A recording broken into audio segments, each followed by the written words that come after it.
कले नाटक कहार जन पड़िलानी सबु अचंबित हेले शेष सबिए प्रवेश होइले चंद्रसेना घरे जाई विमान आगरे ताटक को देखी आश्चर्य होइले राई आहा विमान पाखक न आसी न सेई घर भितर रहिले ललिता को डाकी अति गोपन रे ताटक आण कहिले जानी जिमे जदी घर लोक हे अकारणे देवे मते दुख हे अकारणे देवे मते दुख हे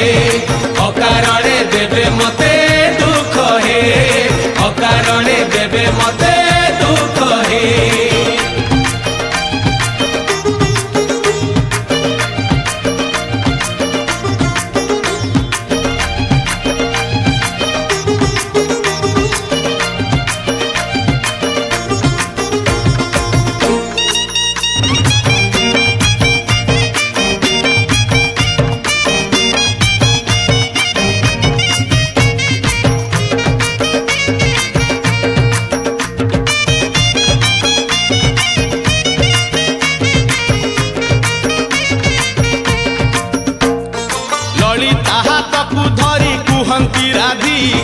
ताटक हजिछि बोली जानिछि मु एका घरे मरे घरे मुही कही त नथिली जानिथिले सासु देई थान्ते माड़ गाली काल बळा कान्हु बुझेई कहिबु ताटक आनिण मोर हातरे तू देबु राधार कथा को शुणी ललिता चलिला कन्हेईर काने सबु बुझेई कहिला सबु शुणी गोप चूड़ामणि हे ताटक देले नाही ती जानी हे ताटक देले नाही ती जानी हे ताटक देले नाही ती जानी हे ताटक देले नाही ती जानी हे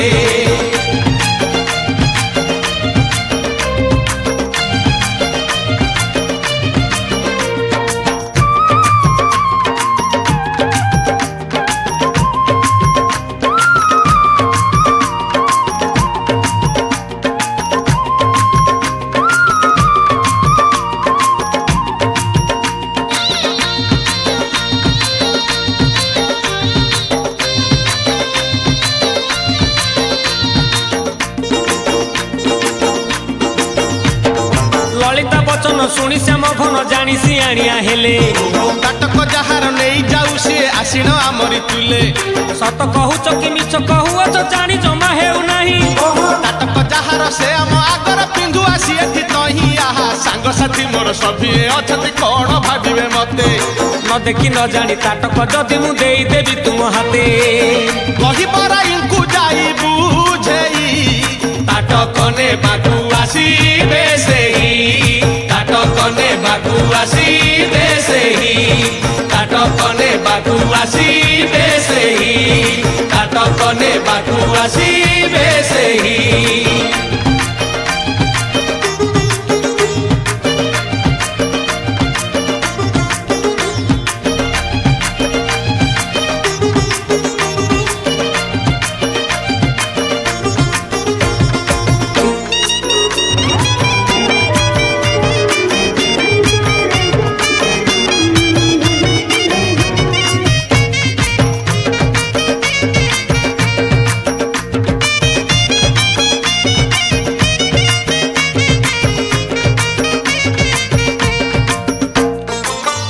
कथा को शुणी ललिता फेरिला राधांको आगरे जाई फिटाई कहिला सबु शुणी राधा रानी मन दुख करी कहिले केमिति बुझु नाही बंशीधारी साई भाई सबु देख चाही बसी छंती ताटक आनिबा पाई जीवी मु केमिति ताटक हजेई मुही कही त नथिली आजी जानी गले सबु निश्चय देबे गाली आउ